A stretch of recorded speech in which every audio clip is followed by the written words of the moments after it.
Y recibamos con este aplauso a Luis Tabuenca.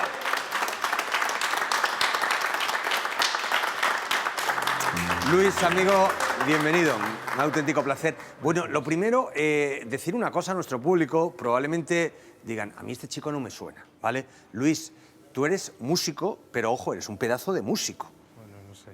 Porque tú has actuado en todos los grandes países del mundo, has dado clases en los grandes centros de música del planeta, así que tienes un nombre importante ya. Pero ¿cómo definirías, Luis, tu música? ¿Qué tipo de música haces? Quizá la palabra más gráfica sería experimental. O sea, Música sería, experimental. Sí. ¿Cómo le explicarías a nuestro público que está aquí en el plató qué es una música experimental? Bueno, básicamente es lo que yo hago con los sonidos es jugar con ellos, o sea, trabajar desde no tanto la idea de ofrecer un producto, sino de trabajar como si fuera un laboratorio de sonido. Entonces voy explorando cada sonido y con ellos voy organizándolos en el tiempo y creando música con ellos. Pero es más que nada explorar e intentando encontrar nuevos sonidos. Pero la música, a mi entender, es una manera de comunicar. Sí. ¿Qué es lo que intentas comunicar cuando tú generas alguna de tus producciones musicales? Al final yo creo que es igual que cualquier otro arte, o sea, ¿Sí? o cualquier otra música que trata de comunicar muchas veces emociones, sensaciones, vivencias. Yo creo que trato de hacer lo mismo, pero quizá con un lenguaje un poco menos idiomático, que diría, menos definido, o sea, quizá más abstracto. Luis, tu música se mueve en un terreno complejo entre la música escrita y la música improvisada. Ajá. ¿Tú tienes que improvisar o improvisas música? Sí, yo considero que la improvisación es una herramienta clave para encontrar nuevas fórmulas. Al final vivimos improvisando en nuestro día a día constantemente. Constantemente. La vida Entonces es una al final improvisación. no deja de ser diferente, es una manera de encontrar nuevos caminos con la improvisación. Esa manera de descubrir cosas por primera vez, probando, dejando la mente en blanco, y sin tener nada en la cabeza previamente definido, es como haría un niño para sorprenderse con cada nuevo Pero sonido. tú te encuentras en un gran teatro ante cientos o ante miles de personas y te dedicas a improvisar, así como me acabas de decir, en ese espacio de dejo la mente en blanco y fluyo. ¿Eres capaz de hacer eso? Conlleva un riesgo, pero depende también del tipo de festival al que he sido invitado y cómo se me plantea el proyecto. Pero muchas veces es así. Tienes una hora quizás y durante una hora pues tratas de hacer un discurso lo más coherente posible. Siempre, lo que decía, el riesgo va a estar. Puede ser que de los 60 minutos los más interesantes sean 5, pero necesitas ese proceso hasta que llegas a esos 5. Tú eres especialista en percusión, si no me equivoco. Eso es. Y tú tienes una curiosa cualidad, que no sé si es propia de toda la gente que se dedica a la percusión, que es sacarle sonidos a los objetos. Claro, claro. Quizá el percusión es muy versátil en ese sentido, porque son tantos los instrumentos, tantos en tantas culturas, que al final golpear, frotar, rasgar es algo muy común, incluso de nuestro día a día. Entonces, al final, cualquier cosa puede ser utilizada como un objeto, como un instrumento Pero, por musical. ejemplo, si yo le preguntara aquí a nuestro público ahora en casa, instrumentos de percusión, me dirían el tambor, el bombo. Dime más instrumentos de percusión, de los raros. Bueno, o sea, dentro del tambor y el bombo, pues también la batería está Sí. dentro de esa familia. También Sí. tenemos, pues en una orquesta sinfónica tenemos timbales, tenemos platos, tenemos xilófonos, marimbas. ¿Qué es una marimba? Una marimba es como un xilófono, pero con una tesitura ampliada, un registro ampliado. Es Como un si tocáramos xilófono muy largo. Eso es. Más o menos, vale.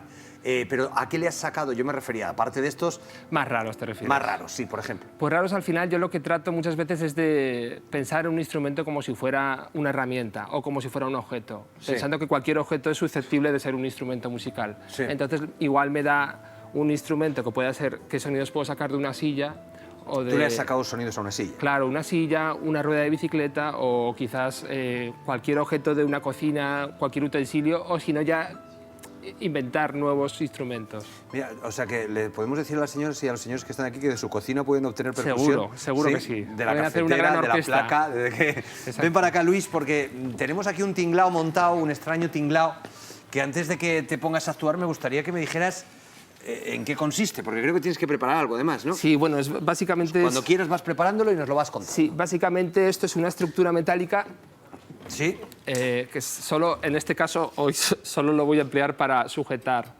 Muy bien. el bombo. El bombo está, en este caso, es un bombo de batería normal, Sí. que lo que hago es suspenderlo en una cuerda de violonchelo.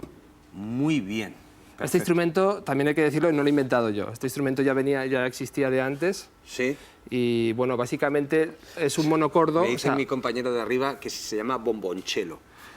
sí, es uno de los ¿En nombres. serio sí. se llama bombonchelo? Bueno, sí. ¿Has acertado? Sí, celobombo, sí. Es uno Celobombo, muy sí, bien. es uno de los nombres, eso es. ¿Y cómo se toca? Antes de que nos demuestres... Bueno, realmente es pensar como tú tienes aquí un bombo, Sí, que es un instrumento de percusión que uno pensaría que directamente lo puedes golpear sí. y ya suena, pero también tenemos una cuerda de violonchelo, entonces se puede utilizar la cuerda como lo que es, que podría ser el bombo como la caja de resonancia de la cuerda, porque lo que estamos haciendo con el bombo es tensar la cuerda. Luis, todo este tipo de iniciativas o de ideas estarán siempre en el mundo de lo experimental o algún día llegaremos y veremos una orquesta sinfónica con un bombonchelo. Es que realmente todos los instrumentos que conocemos hoy en día han pasado por un proceso. Por eso. Hasta que se ha estandarizado y se ha llegado a ver como algo cotidiano. Todos los instrumentos constantemente que se están creando, incluso dentro del campo de la música electrónica, tienen que pasar como una especie de tiempo de experimental.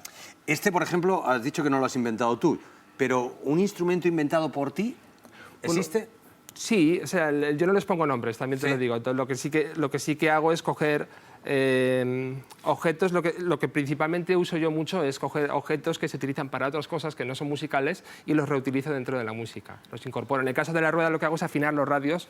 Ah, en el caso de una rueda afinas los radios. Claro. Y luego vas golpeando los radios. Porque te permite hacer muchas melodías. Muy bien, ¿nos harías una demostración? Claro. Venga, pues como los grandes, y de hecho es un grande, con todos ustedes, y le aplauden, Luis Tabuenca.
Muchísimas gracias, Luis. Yo creo que, claro, aquí también, aparte de las sensaciones, porque los que no sabemos de música probablemente nos dejamos llevar por una sensación, pero claro, igual, ¿tú crees que para entender esta música hay que tener conocimientos musicales? Yo creo que es más una cuestión de escuchar. Escuchar y la sensación, lo que te provoque. Sobre todo es escuchar. Al final, si tuviera que explicar esto, sería muy difícil ponerle palabras. Si tuviera que ponerle palabras, pues estaría escribiendo poesía o haciendo canciones con texto. Entonces yo trabajo más desde el sonido. Pues, amigo Luis Tabuenca, muchísimas gracias por ti. haber estado con nosotros. Un aplauso inmenso para él. Gracias, amigo, de verdad.